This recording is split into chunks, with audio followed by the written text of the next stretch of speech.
Hi there, this is Nicola and welcome to my channel, Forever Young Autobiographies.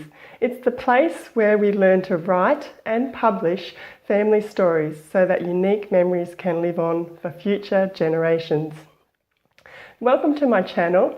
I'd love for you to subscribe and hopefully like this video. Today's topic is about memory recall, memory retrieval and writing about childhood memories. Now last week I talked about how our brain works, how memories are recorded in our brain, the different types of the brain, short-term, long-term memories. Now I like to sort of tell the story that memories are sort of kind of like a path or a walkway to the beach. You could imagine it as a beach path. Each time you walk the path, the brain cells in the brain are fired or activated. So the more often this happens, the deeper and more defined the path to the beach becomes. So it works away. So it's practice. The more often that you remember a memory, the stronger it is recorded as a memory in your brain. So the next logical step is, okay, we know how memories are stored in the brain. Let's try and get those back up. Let's stir those back up. And often childhood memories are our furthest back memories that we can remember. So they can take a bit of work of retrieval. So let's jump in and find out 3 top ways you can remember childhood memories. Now, number 1 that I would suggest is, if you have the luxury, going back to the place of your childhood. Hopefully you can go back to the house where you grew up in, or houses that you spent considerable time in during your childhood. Walk around the different rooms, look in the garden.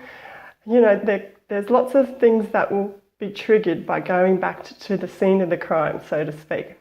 Now I understand that sometimes this isn't possible.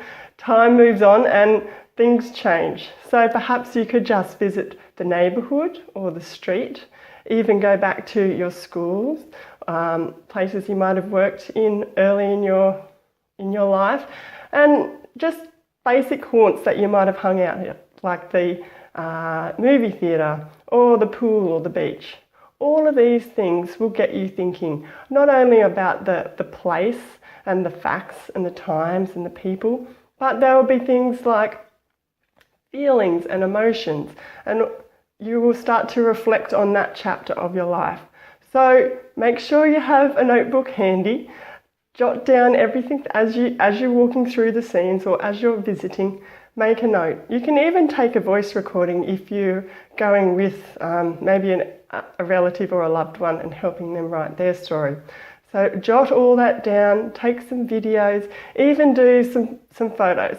All of this is great stuff to get those memories flowing. Now, that's the best case scenario, I have to say. The second best case scenario is just to start at home. Like maybe you're living overseas or interstate, 10 hours from where you grew up. It's not possible to revisit. Now, in my instance, when I was doing my grandmother's life story, I actually used Google Earth and just was able to look up the addresses about where she lived, and the houses were still there. Like amazingly, a couple of the houses were still pretty much as she had lived in them in the 1950s.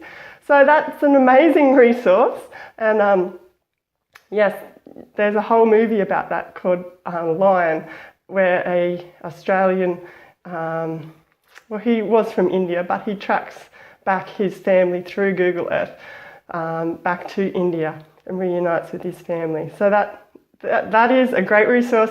Everybody should give it a go. So at home, try the internet, but also go to your memorabilia, your things that you wouldn't throw away that have significant memories or associations that will help trigger childhood memories especially. These could be things like your basic photo album, it could be your school reports, it could be newspaper clippings, diaries, journals, all that kind of thing that you have in the cupboard that you wouldn't throw out. It's what I like to call your treasures. So go back in there, again, take your notebook, take notes of anything and everything that you think you'd like to include. Big stuff, small stuff. It just the more you remember, the more you remember. So keep that in mind. So that's point number 2. Now, my third hot tip for remembering childhood memories is to turbocharge by getting someone else to help you. So who was around in that time that you know, like your parents, like your siblings, maybe other relatives or friends?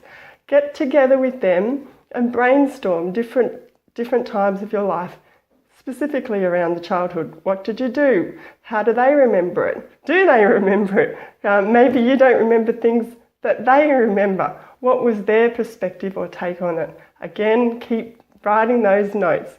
You'll be really surprised about what feelings, emotions, and reflections that come up in these sessions.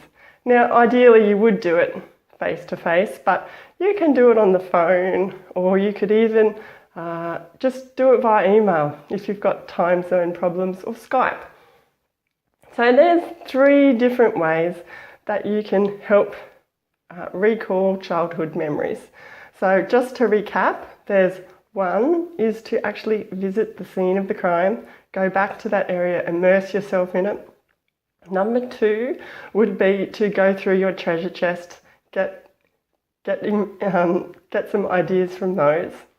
And number 3 is to turbocharge memories by getting other people's brain power, get their memories on board.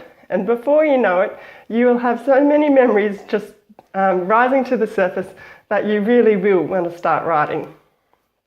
So I hope that is a big help for getting you started on your childhood memories and recalling memories.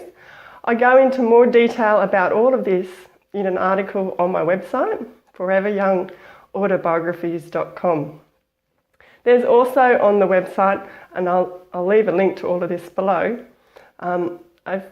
free chapters of Your Family Stories, which is a step-by-step system that I've made so that you can interview and help a loved one record their life stories. So check that out. It's free to all listeners or watchers. And if you've got a childhood memory that you'd like to share, please put it in the comments down below. We'd love to hear about that. And if you're new to this channel, I'd love to have you subscribe, so make sure you hit that notification button as well. And if you found this video helpful, please give it a thumbs up. And until next time, happy writing.